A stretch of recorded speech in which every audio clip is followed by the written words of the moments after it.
A gente vai tentar contar um pouquinho, ou entender, ou acreditar que perdoar pode fazer muito bem à saúde e ao coração. Convidamos hoje a psicóloga Dorli Cancage. Bem-vinda, boa tarde, prazer tê-la aqui. Pra gente desenvolver alguns temas ligados a isso. Antes até da gente começar, a gente ouviu também as palavras do cardiologista Dr. Marcelo Katz. Vamos ver o que ele fala sobre isso. Será que perdoar faz bem ao coração? Na tela. Perdoar faz muito bem. Então, todas essas emoções positivas, o perdoar, a gratidão, os afetos positivos, o otimismo, todas essas questões protegem o coração.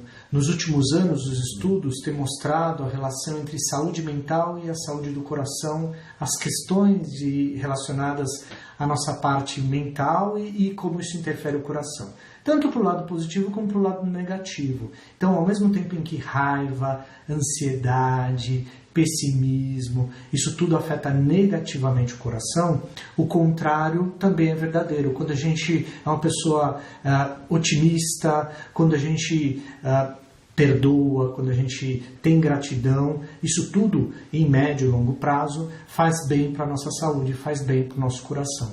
Perdoar não significa necessariamente que você, diante de uma situação que poderia te gerar raiva, ou que você poderia ficar chateado, você coloca todas essas questões debaixo do tapete, esquece, daí você perdoa. Não é assim. Você processa, você discute, você conversa e ao final você perdoa. Porque perdoar vai te fazer bem. Todas essas questões que a gente define como emoções positivas, o perdoar, a questão do otimismo, a gratidão, isso tudo tem benefícios na saúde cardiovascular e ao longo do tempo faz com que a pessoa se sinta melhor. Normalmente a gente tem diminuição da pressão arterial, controle da pressão arterial, a pessoa fica mais leve, a pessoa consegue dormir melhor. São benefícios que vão acontecendo ao longo do tempo e que são reflexos da diminuição do sistema nervoso simpático, que é aquele que acelera a gente, que faz liberar adrenalina. Então, na realidade, o perdoar, o otimismo, todas essas disposições e afetos positivos, eles diminuem a nossa adrenalina, eles fazem com que a gente fique mais tranquilo, com qualidade de sono melhor, com pressão mais controlada, com uma qualidade de vida melhor, vivendo mais, vivendo com qualidade de vida, que todo mundo quer isso. Tá aí, lindas palavras, muito obrigada, Dr. Marcelo Katz, ouvimos aí. Não é só uma questão, então, que a gente fala, né, com essa parte lúdica de fazer bem ao coração. De fato, é algo fisiológico, então, do ser humano, Sim, né? Porque quando a gente consegue perdoar, a gente consegue se libertar e se liberar de alguma coisa muito séria que estava nos acorrentando, muitas vezes a um passado, muitas vezes a histórias de nossa vida que a gente não se dá conta, mas a gente está refém. Não é o outro que a gente não perdoa, é a gente mesmo. Entendi. Então as palavras do Dr. Marcelo, elas são muito sábias e muito importantes, pensando que do ponto de vista fisiológico a gente dorme melhor, os nossos batimentos cardíacos, tudo que acontece, porque a gente começa a se sentir melhor, a gente consegue mesmo, porque naquele momento que eu deixo de ter aquela raiva, aquele ódio, aquela situação que o outro pertence a mim, porque quando eu estou no comando, eu não perdoei, eu também estou no comando de uma situação. E é uma situação um pouco perversa, né? É o inverso da história. Mas eu acho também, a gente vai começar a colocar alguns temas, que talvez esteja faltando, ele colocou outros sentimentos. A gente está falando hoje do perdão, mas ele colocou a ansiedade, ele colocou a gratidão como sentimentos também. E eu falei outro dia num programa, e eu acho legal a gente tocar também nesse assunto, a tolerância, que vem bem próxima do perdoar, né? Que as pessoas estão cada vez mais intolerantes e que isso, de certa forma, atrapalha que tudo dê certo, a cadeia funcionar. Um dia, então, de trabalho, mas que seja tranquilo e prazeroso, né? Uma rotina em casa que seja prazerosa. Parece que as pessoas, elas ficam ali atualmente tentando arrumar algum problema onde não tem, não é? Não, eu acho que as pessoas cada vez mais elas pensam que elas têm o controle de tudo e que a vida tem que funcionar de uma certa forma, e ela não funciona. E principalmente as relações afetivas, elas têm um caminho. Então, se a gente for falar de uma relação, um casamento de muitos anos, existem muitos percalços, existem brigas, existem raivas, podem ter traições. E eu sempre falo para meus pacientes, existem fidelidades, existem lealdades. E o perdão nas relações, mãe com filho, nós com a nossa sogra, com a nora, em todas as relações existem um caminho que é o caminho de começar a entender quem é o outro e quem sou eu. Isso é a resiliência. Começa aí, é a resiliência. Só que qual é o primeiro passo? Porque a mágoa está ali. E quando a gente diz mágoa, aí a gente conta assim, a pessoa a todo momento lembrar do que aconteceu, ficar com aquela sensação de, nossa, não acredito, né? De traição muitas vezes, normalmente, né? De algo que aconteceu, que merece ou não o perdão, que é o que a gente está discutindo. Qual é o primeiro passo? Bom, primeiro entrar em contato verdadeiramente com aquilo que te fez mal ou com aquilo que você sente que foi tão doloroso. Existem perdões e perdões. Existem situações da tua vida que é muito difícil você perdoar. Uma jovem que teve um estupro ou uma situação de um sequestro, é muito, muito difícil. Você pode aprender e conseguir, com muito, muito esforço, terapia, fé e outros recursos mais, a superar. Vem de novo a questão da resiliência, ou quando você sai de uma situação de uma guerra, vamos falar das pessoas que estiveram em campos de extermínio, e tudo isso é algo. Agora, situações sociais, situações de brigas familiares, ou de um casamento, ou relações de amigos, que às vezes a gente deixa de viver melhor, uma vida mais harmônica, porque a gente vai contendo. Então, o primeiro passo é entrar em contato e sentir, e fazer um luto. É importante fazer um luto dessa dor, porque muitas vezes essa dor que nos alimenta a cada dia. E muitas pessoas precisam, parece que, ter essa dor. Sentir, então, que realmente aconteceu, Sim. que foi ruim, que prejudicou, é um primeiro momento. Viver a dor. Também não achar passar o negócio e falar, não, eu... Negar. Essa negação, não teve nada, não aconteceu nada, tá tudo ok. Não é assim, porque as coisas não se apagam, né? Não se deletam facilmente. Não. Eu acho que tem um tempo, quando você termina uma relação, fiquei muito triste, não vou perdoar, ele me traiu, mas muitas vezes o outro nos causou coisas que a gente também permitiu que fossem causadas. Então a gente precisa ver a nossa corresponsabilidade. Porque às vezes o outro é o vilão e eu sou o chapeuzinho vermelho. Não, vamos mudar um pouquinho o foco dessa história, né? Tá, é isso aí. Vamos colocar um primeiro tema, então. Daqui a pouquinho tem depoimento também, olha lá. Na tela. O perdão ajuda a se relacionar melhor com os demais. Parece que você fica com aquela sensação de que você tá fazendo algo bom, algo puro. Sim, e que você pode. O perdão é um caminho teu, um caminho de crescimento. Nossa, essa situação, que legal. Então, ok, não é 10, é 7. Eu posso, ela pode, eu fui até essa pessoa, eu pedi perdão ou eu perdoei. Que importante. Ajuda, e ajuda muito. Olha só. É um passo, é uma porta. É uma porta. É uma porta que se abre, mas ela tem 2 vias. Tá aí. Próximo tema. Vamos desmembrar esse perdão no dia de hoje.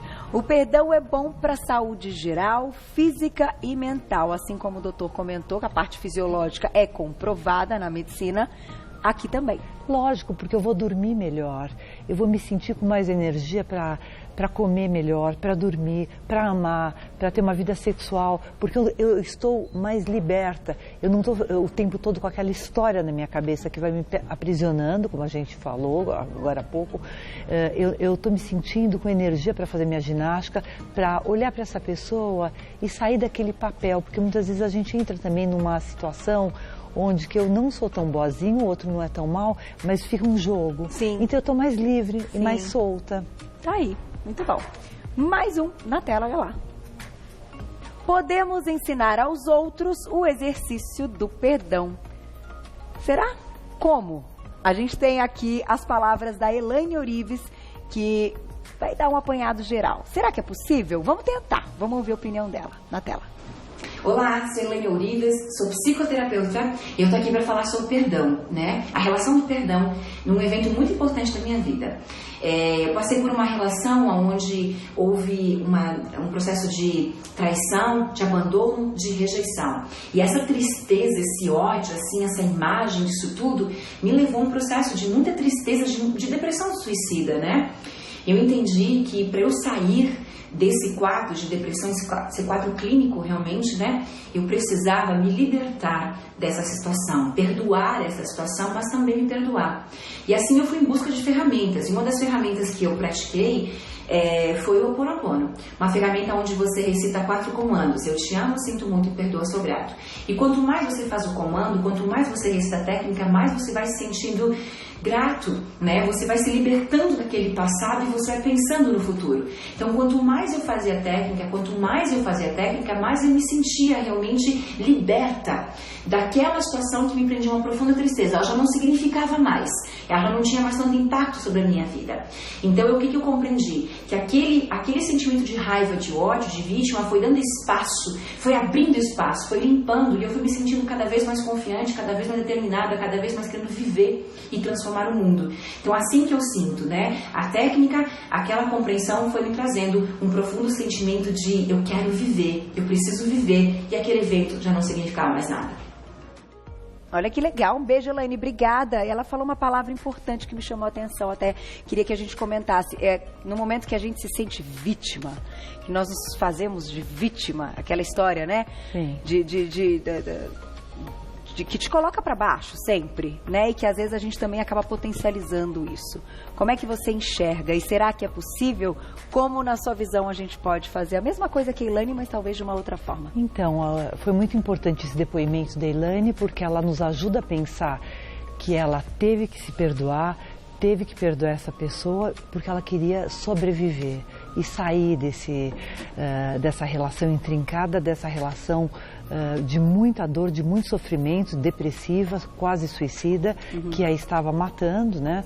Porque morrer não é morrer só a morte morrida, mas é também esse processo doloroso, e que ela foi utilizando várias ferramentas, e uma delas foi se libertando, agradecendo e vendo que tinham outros recursos. Então, uma das coisas importantes, eu acho que o exercício do perdão, a primeira coisa é quando você mostra para o outro que você pode perdoar, você está ensinando. A gente só ensina com a atitude da gente, não tem outro jeito.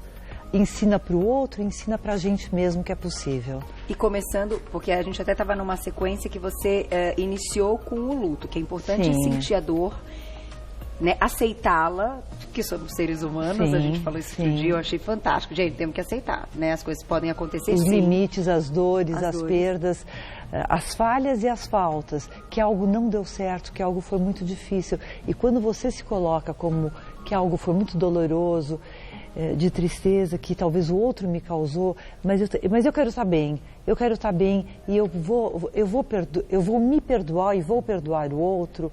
Então alguma coisa já está acontecendo, já está se modificando. Esse campo de ação, esse campo espiritual, esse campo emocional está se abrindo, como foi o caso dela. Agora, mesmo que a pessoa não diga a outra que ela está perdoando, ou que não diga para ninguém, mas que dentro dela ela simplesmente apague o fato. Funciona? Eu não sei se ela está apagando o fato, mas ela está liberando. Eu acho que essa liberação dessa energia, eu acho que quando ela vai de algum jeito se tranquilizando e vai deixando de ter raiva, e vai deixando de investir com tanta energia negativa, com tanto... Porque quando você vai pondo raiva, você ainda está muito vinculado, então ela vai deixando. E esse outro dentro dela vai morrendo, vai esvaziando, vai deixando de existir, né? Olha, então, gente, o lance do apagar, tipo assim, borracha, não é tão simples assim, não funciona dessa forma. Uma dor a gente não tira, algo que nos fez mal a gente guarda. Eu acho que é assim, a gente pode perdoar, mas tem coisas que a gente não esquece. É verdade, não dá. Né? Tem coisa que não dá.